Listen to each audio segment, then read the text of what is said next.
Welcome to the Discover College Gymnastics podcast. If you're a gymnast or parent of a gymnast dreaming of competing in college, you're in the right place. Each week, join me as I talk to college gymnastics and acro and tumbling coaches from across the country. They'll reveal what they look for in a recruit, what it's like to be a college athlete, and they'll talk about what makes their programs unique. All of this is presented in short, easy-to-consume episodes because believe me, I know you're busy. If you're ready to jumpstart your college gymnastics dreams, you're in the right place. Let's get started.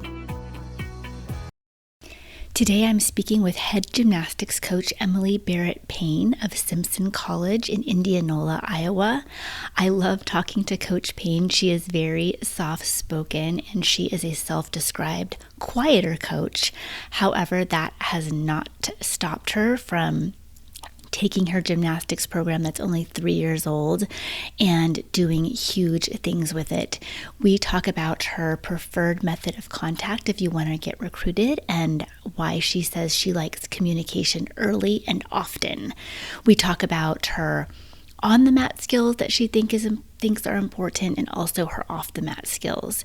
And also, I think you'll be a little bit surprised at the amazing financial aid you could get at Simpson and why you should never let cost hold you back. I think you're going to love this interview with Coach Payne, so let's get started. Okay, Coach Payne, welcome to the podcast. Thank you. Thanks for having me. Thank you so much for being here. Okay, so we're filming this in November and your season is coming up, and this is your third season with Simpson and Simpson's third season overall. You're a fairly new program. What is one thing that you are excited about this season? Yeah, I think the biggest thing, it's the same thing that I was excited about last season, is just to continue to get better as a program. And last year we were able to break all of our records from our first season, which is great because obviously they were Awesome. only 1 year old. So I think that's kind of the very similar to last year. That's what I'm excited for this year is just seeing the program grow. Having enough depth on each event, I think is going to be really exciting this year. We have a lot of people on our team and a lot of people that can contribute on each event. So, just really looking forward to kind of seeing what we can do in the gym, break those records and, just kind of see where it takes us this year. Cool. We're also in the WIAC conference for the first time this year. So this is our first year in a conference. So we're really excited for our conference meet at the end of the season. Nice. So I'm assuming too, now that you're an older quote unquote program, you have more season. Do you have older kids now? It's not just like a lot of freshmen. Do you have more juniors and seniors? Yeah. So Yeah. we have one senior this year, but she came in with our inaugural class. So she's made the decision to graduate early. So this is Okay. still her third year with the program, but so we have one senior, and then we have 12 juniors. So they've been around for Nice. 2 years, and they kind of know they know how everything works, and they've been able to really help the sophomores and freshmen kind of through Yeah. everything, the process of preseason and in season, and what that looks like, and all of that. So Cool. it's been great to have them. That's that's so exciting. Okay, so let's jump into recruiting because I know that's on the minds of a lot of athletes and their parents. So, in terms of maybe you could just let us know, like, when would be the best time for an athlete to start reaching out to colleges Mhm. if they're interested in Yeah, gymnastics? yeah.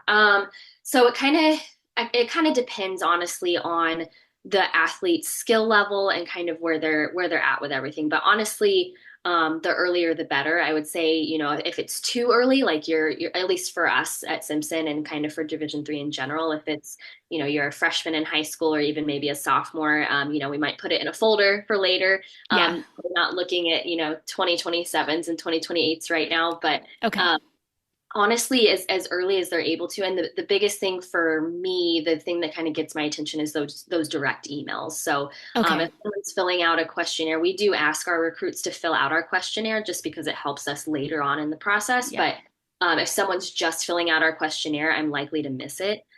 So yeah, as soon as an athlete feels ready and feels like their skills are kind of up to the level of what that school already has, or maybe Yeah. better than that, that would be when I would reach out. Okay, and let's talk about skills really quick. I'm sure there's on the mat skills and off the mat skills. For you, on the mat skills, as far as levels, certain skills, what exactly are you looking for? Yeah. So typically we do recruit level 10s, and that is what I tell athletes who email. And so what that means for us is we kind of prioritize athletes that have competed level 10. So not Right. only are they working level 10 skills, but they have that competitive experience at level 10. Hmm. Um, so that's kind of what we look for there. But when it comes down to skill levels, I mean, we will recruit athletes who have not competed level 10, or maybe are working towards it, or their senior year is their first year doing level 10. So maybe they Okay. haven't actually competed it yet. But we do typically look for, I would say vault and bars are kind of the big ones just across the Yeah. board for every school. And that's kind of where we can still, as a program, grow quite a bit. We're pretty deep on beam and floor. So on vault, we do look for twisting vault. So athletes that Okay. either are already twisting their vault, whatever the entry is. We have some athletes that do a Souk entry. We have some that do a front handspring entry. So that doesn't really matter to us. But Okay. um, or have the potential, like have worked it and have the potential to compete a twisting vault. Okay. And then same thing for bars, we do look for a major release. That's kind of one of the big things that we look Yeah. for. Have you either competed a major release or are you working one in the gym? Um, and then for beam and floor, I would say those are typically the events that most athletes that contact us are very strong at. So we definitely look for level 10 skills on those events, 10 start value at level 10. And Right. then some of the extra things we look for are just consistency and confidence on beam, and then overall form and amplitude for floor. So, Okay. are you landing your passes easily, or are you kind of squatting those landings, Yeah. things like that. So I would say that's typically what we look for. Okay, that all makes sense. What about off the mat skills that are more or less tangible, like work ethic and academics and things like that? Yeah, so I would say academics is a big one. We do look for those higher GPAs. I know that that normally doesn't tell the full story. So we typically ask a lot of questions when it comes to that. But academics are a pretty big thing for us. So we want people that are prioritizing that, people that kind of generally might know what they want to go into. Yeah. We know that plans change and people sometimes it's hard to know what you want to do at the age of 18. So we Yeah, understand that. absolutely. People that are dedicated to kind of figuring out what that path is for them.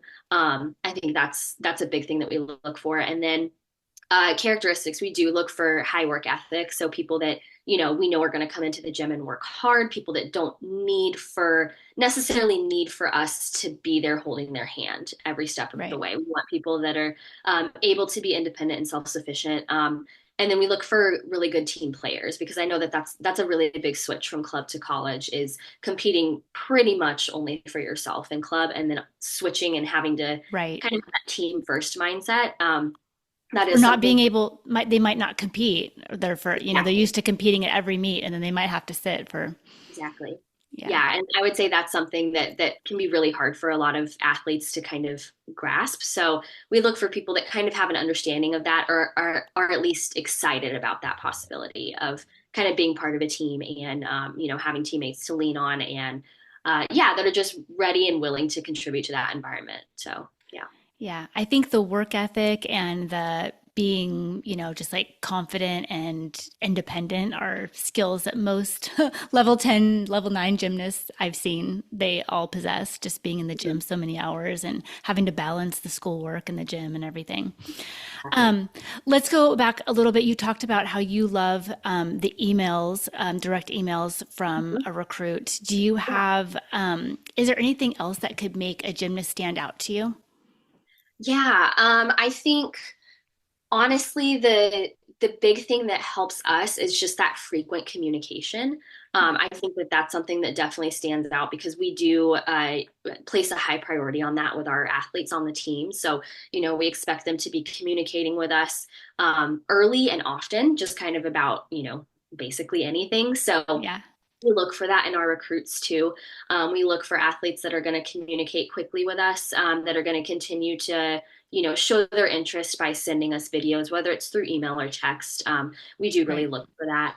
I think another thing that really makes recruits stand out to us is when they do come on visits to campus, and they're really engaged with our team because at the end of the day, when we recruit at Division 3, a lot of those girls are seniors when they come to visit. So most of the people on our team are going to be there when that recruit Right. joins us. And so we Right. want to see how they mesh with the team. And I know that can be really intimidating when you walk into a gym and there's like 20 people that you don't know that you're expected to Yeah. talk to. But Yeah. I think, yeah, just like knowing that person can make conversation. Um, and yeah, just like be personable with the team. I think that's really good. It's hard for us to get kind of a good read on if someone will fit with our culture if they're really quiet. Absolutely. Yeah. um but at the same time, I've been there before, so I know how scary it can be to just kind of walk in and just do that. But yeah, I would say those are some things that we would look for that can kind of make someone stand out. Right. And some things you just can't, you just have to see how they mesh with the team and is it a fit on both ends, you know? Sometimes those things are kind of hard to put into words, but you just, when you know, I guess. Yes, yeah, yeah, for sure. Let's talk a little bit about your school, Simpson College. A lot of people might not know about it. Yeah, It's yeah. in outside of Des Moines. Maybe give us some awesome things about your school that we might not know just by going to your website or doing an internet search. Yeah, yeah. So one of the big things that Simpson kind of talks about are sports. There's a lot of schools in the state of Iowa that have that sport. We're the only Division 3 school in the state of Iowa. So this doesn't quite apply to us in the same way, but I still use this a lot, is that you kind of get the best of both worlds. So we're located in Indianola, which is a small town. So you kind of, I mean, it is very safe here. So I think a lot of people like that about the town and about the school. So it's safe here. But then if you want to go up to Des Moines, it's just 20 to 30 minutes up the road and you're in the capital of Iowa. And so there's a lot of things to do up there. Um, the other thing too that I think a lot of people, what I hear from recruits is that, we are a smaller school. We're about 1,200 students. Okay. So they think, oh my gosh, this campus is going to be tiny. And it is a small campus. It's about like 2 to 3 blocks wide. But when you're on campus, it doesn't feel like it's just a bunch of buildings and streets. And it feels like a college campus. There's a center of campus. There's not a road that goes through the middle of campus. So it just really feels kind of, yeah, like you're on a college campus. And a lot of Right. people are kind of surprised by that. They're like, oh, wow, I thought it would feel a lot smaller, but it doesn't. Um, and a lot of people are kind of surprised at how pretty the campus is too.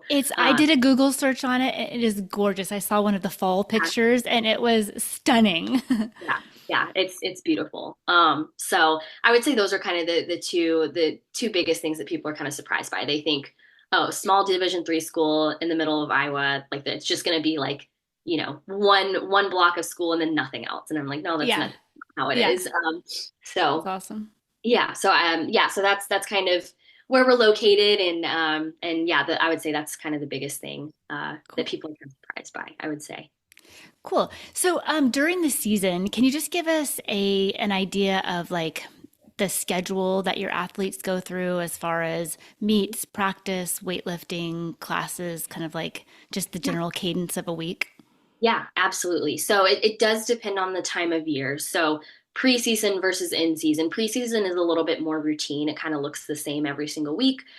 In season, it depends on what day of the week we compete. So if we compete on a Yeah. Friday and it's away and we have to stay overnight, that's going to look different than if we compete at home on a Saturday. So um, but during season we typically train.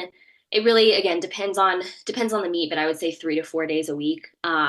Okay. And we weightlift twice a week. Last season we did Monday morning and then we did Wednesday afternoon after practice. We go a lot lighter during season when we weightlift, so a lot of it's Right. just kind of like maintenance work and kind of maintaining what they built in the preseason. Okay. So yeah, so that's what we do there. We always have at least one day off after meets. And the day before, if we are practicing the day before a meet, it's significantly lighter as well. Got We it. want people moving and kind of getting those last minute things out that they need in the gym, but we're not doing full routines necessarily on every event the Right. day before a meet. So yeah. Awesome. And how do you find that your athletes, especially the freshmen coming in, how do they balance academics plus practice? Being in a new environment. I know they do that already when they do club, but it's a little bit different in college. Are there any support systems that are offered? Yeah, I would say it's definitely a big transition for them. And I think what we do as a staff is we kind of talk about that so that when they do get here, and they're kind of going through it, they're not surprised or they're not like, why does it feel like I'm the only one that's going through this? Yeah. We tell them like, yeah, it's a difficult transition. There's so many new things that you're doing. You live away from home and your parents aren't right there every single day, and you have to go to classes, and the way that it's being taught is different. The way that you have to study is different. You have new teammates, you have new coaches. And so, yeah, for anyone, that's a lot of change all at Yeah. once. It's a lot.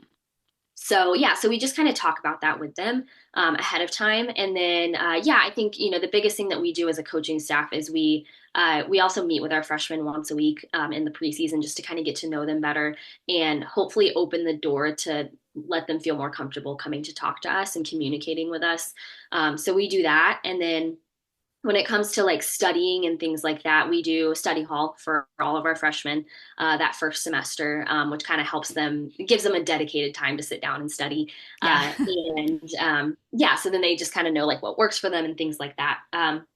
We also have a Center for Academic Resources in our library. It doesn't just serve athletes, it serves the whole student body just because, we are a smaller school, so we don't really Yeah. have a division. But they do, I mean, they do anything from like we have a writing center where they can get help with their papers. They have tutors. And then there's also peer academic leaders. So there's basically a student that did really well in a certain class. It might be like Psych 101 or Econ 100. And they're like Right. the tutor specifically for that class. And so they can help you study specifically for that class and just kind of help Cool. you with ways that maybe that professor likes Yeah. assignments Yeah. to be turned I in love or that. The um, inside scoop. yeah, exactly. So another great thing too that has really helped out our freshmen is it's called supplementary instruction hours. So basically what that is it's an extra hour to 2 hours of group study time per week for like those really big classes. So intro to biology, intro to Right. chemistry, anatomy, general nutrition, like the classes that a lot of people take. Yeah. There's basically an extra study period where Okay. the people leading it just kind of go through what they learned that week and allow people to ask questions, maybe that they're not comfortable asking in a full class setting. I love Um, that. but that's been really great. So we always highly encourage them to go to that, even if it conflicts with practice. We will work with them. We'll have them come in early, or if they have a class or an SI session that bleeds into practice, they come in late, things like Yeah. that. So, yeah. Awesome. That sounds like a lot of support. And you guys are very strong academically, so I would imagine most of the students coming in are Mhm. are Yeah. pretty equipped. But then you throw in the I'm away from home, my parents aren't here thing aspect, and then it kind of yeah, it's tougher. And I think of another thing that we typically see is a lot of gymnasts are hard workers and Yeah. have good management and good organization, and maybe they like didn't have to study in high school or they didn't have to Yeah. study as much, and then Yeah. and just the way the material is taught is different.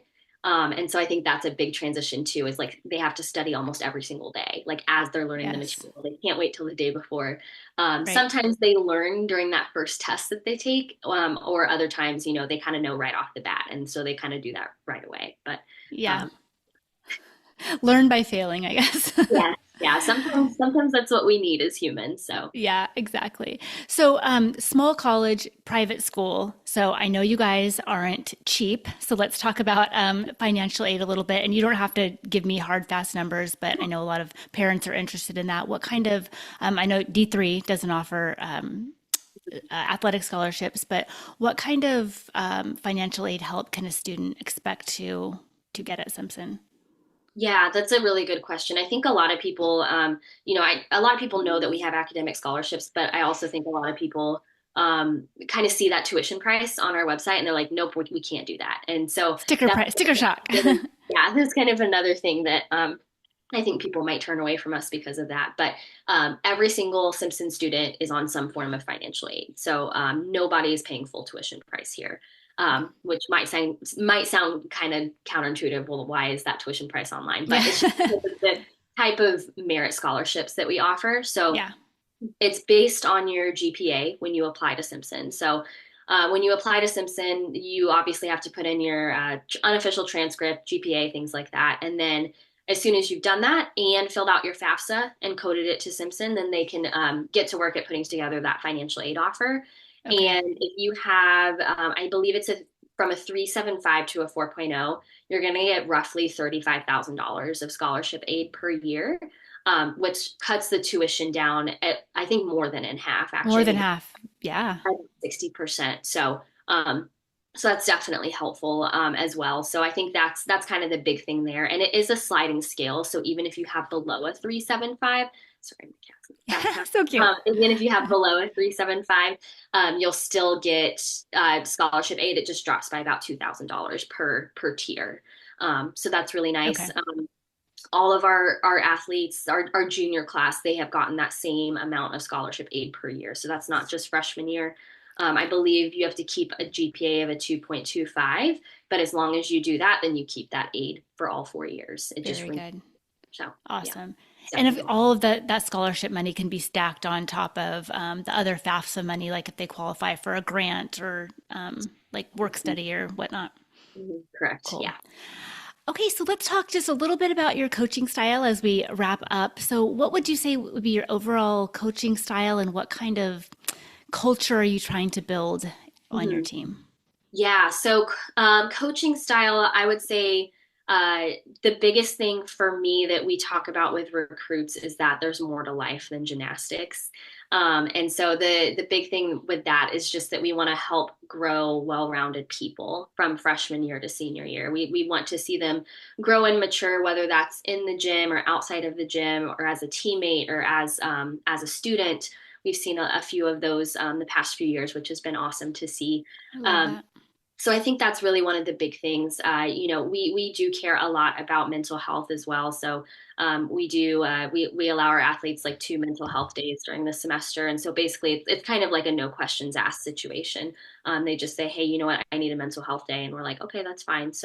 Um, so we do that, and yeah, just kind of reminding people that gymnastics is not forever, unfortunately. You can Yeah. stay involved in the sport and you can still do it for fun, but like this competitive type of environment is not forever. So we want people to kind of explore what life looks like without gymnastics, or kind of outside of gymnastics. um, whether that be through getting a work study position or an internship, or just anything like that, kind of getting involved in Yeah. things that will kind of help that transition. I know that transition was really hard for me after my senior year, so we want to make sure that everyone's getting prepared for that.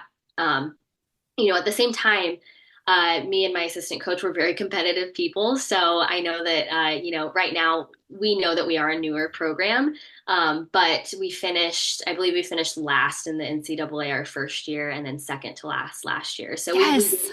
improvement, which is great. Yes. But we're not satisfied with that. We want to be kind of up at the top with the other Division III programs, and so we work hard in the gym, and we do like for our athletes to come in with a good attitude. So even if their gymnastics is not great, that's okay. We're not everybody's going to be feeling 100% every day Yeah. or hit everything 100% every day, but as long as that attitude is there, that you can walk away saying that you got 1% better, even if it's like the smallest of margins or the smallest of things. So we like to prioritize those small wins, and kind of Yeah. figuring out, like, maybe you didn't take a big jump today, but you made a correction on one turn on floor, or you pushed yourself and you did 5 extra of a conditioning exercise or something like that. Like, we want our athletes to walk away feeling like they got 1% better.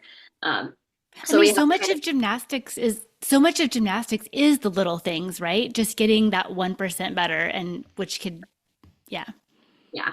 And I think it can be really hard for athletes, especially gymnasts who are high perfectionists, just to like take that, and because they're like, well, that's not good enough. Like, I did one tiny Yeah. little thing better today. That's not good enough. And it's like, no, well, those things add up Yeah. over a course of, months and years. And so we want them to look back to September at this point and look at how far they've come. And Yeah. they've all come really far. So we have to kind of balance that. We want to be competitive, but we also want to stress that there's more to life than gymnastics. And so it's a constant kind of tug of war, kind of figuring out when do we let up and when do we push a little bit more. But Yeah. and yeah, just kind of that like belief in themselves too. We think that stretches beyond gymnastics too. Like, a lot of people place those limiting beliefs on themselves before their body does. So mentally, they put Yeah. those limits on themselves, and our job and our goal as coaches is to kind of push people past those limits that they put on themselves and help them see like, no, you are capable and you can do this and we do believe in you. So yeah, I would say that's kind of generally the coaching style and kind of the approach that we take. I'm also definitely quieter, I would say, as a coach. I I primarily do beam and vault, and so I have done bars the last few years. I've actually really enjoyed this switch over to beam. So it's been nice to kind of, I'm just, I do get fired up and I can get feisty, but I'm not like that 24/7. So Yeah, yeah. yeah, definitely more of a calmer coach for sure. Love that. Love that. Well, you have been so generous with your time. I really, really appreciate you sharing everything with us. Before we start to say goodbye, could you give us one piece of advice that you would give to athletes going through the recruiting process or just starting to think about gymnastics in college? Yeah, I think the biggest pieces of advice I can give are to communicate early and communicate often. Okay. So that's number one. And then number two would be just to make sure that you're really finding that right fit. There's not going to be a program that necessarily ticks every single box. No one program has absolutely everything that you're looking for. So you have Right. to figure out what you're able to kind of let go of, what your non-negotiables are, but then really just kind of hold out Yeah. and wait for that program where you really feel seen and heard and where you feel like you'll make a difference. I think that will make a lot of difference in that person's happiness throughout their 4 years. So I love that. I think that communicating early and often it seems easy, but I think it's hard for a lot of athletes. They don't want to feel like they're bugging the coach or, oh, I just did this skill. Do I send this to the coach? So I think that's kind of like a delicate balance that they kind of yeah. struggle with sometimes. Yeah, absolutely. And that makes sense for sure. I think yeah, I think, a lot of athletes do ask like how often should I communicate? And it kind of depends on what grade they are, but I would say, Okay. biweekly, or even for some people it's weekly. Yeah, Okay, that kind of helps us see that progression too. Like, is that person right. stagnating in their gymnastics right now, or are they continuing to get a little bit better? So yeah. Well, thank you so much for being here. I really appreciate it. And I'll be cheering for you this season. Thank you. Thanks so much for having me. I appreciate Thank it. you. I'm going to stop. Thanks so much for tuning in to Discover College Gymnastics. For the full episode transcript, show notes for the episode, and links to all of our social media, visit our website at discovercollegegymnastics.com. Don't forget to subscribe on your favorite podcast player so you never miss an episode. We'll see you next time as we sit down with another coach for an inside look at the world of college gymnastics.